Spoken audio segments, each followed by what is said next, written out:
It's good. It's 28. Curious natin yung... Oh, so this one is a style that is made with sourdough. This is a combination of two flours. The reason why I blend it, I like the chewiness that the bread flour gives. And then the pizza flour is high in protein. You can stretch it thin. Then I'm gonna add my salt. Then I'm just gonna get in here medyo high hydration, so it's gonna feel a bit sticky, which is it's okay. You can reduce the water to a 65%.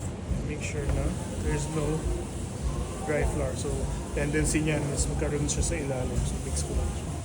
What I do once everything na is mixed, I'm gonna let it rest. Skip the oil part. I'm gonna let this rest for like 15 minutes. So I can continue mixing it, pero you know, why use so much of your energy when you can just let time do its work.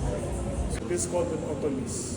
So with the autolyse, the flour absorbs the liquid evenly last year, and we've been using this since. Very good heat control. There's more room. So meron siyang mga preset. Pero meron din siyang yung manual dial. Then this dial is for heat distribution, right? So gusto mo bang more bottom heat or more top heat? I actually want to go more of a top heat kasi sometimes the bottom gets normally we bake our pizzas at 400, pero because beginners here, we're gonna be doing a 300-degree bake. Kita nyo, nag-keep preheat. And may ilaw siya. So both of this unit, they come with everything. Come with the peel. Version launch. May bag din siya kasama. So if you bring, I'm not sure if this comes with a bag. Pero ito, may bag siya kasama. Other accessories. Okay, so we're gonna be using this today.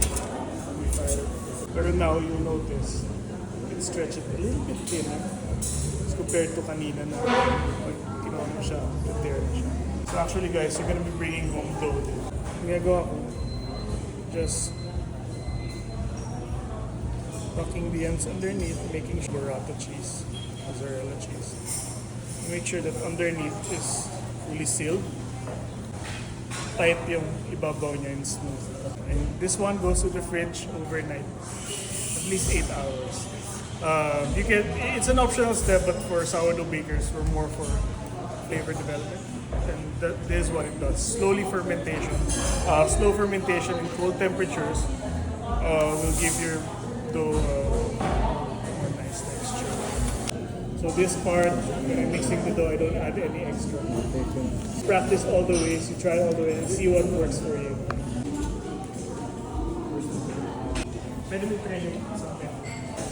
So I normally open it with this. So I'm leaving this part.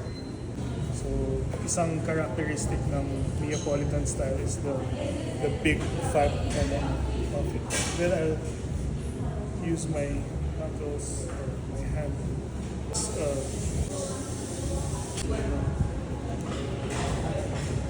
I put the basil first before the cheese.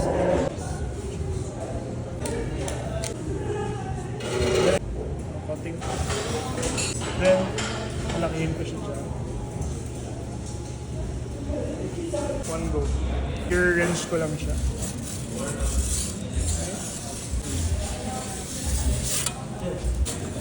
Pag nagka-catch na siya.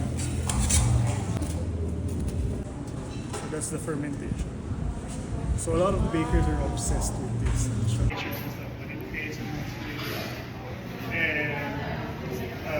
It's a higher temperature, so we don't have to see it.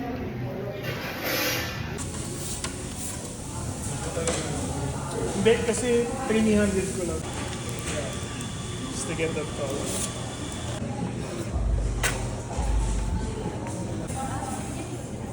Hindi akong padaan sa iyo.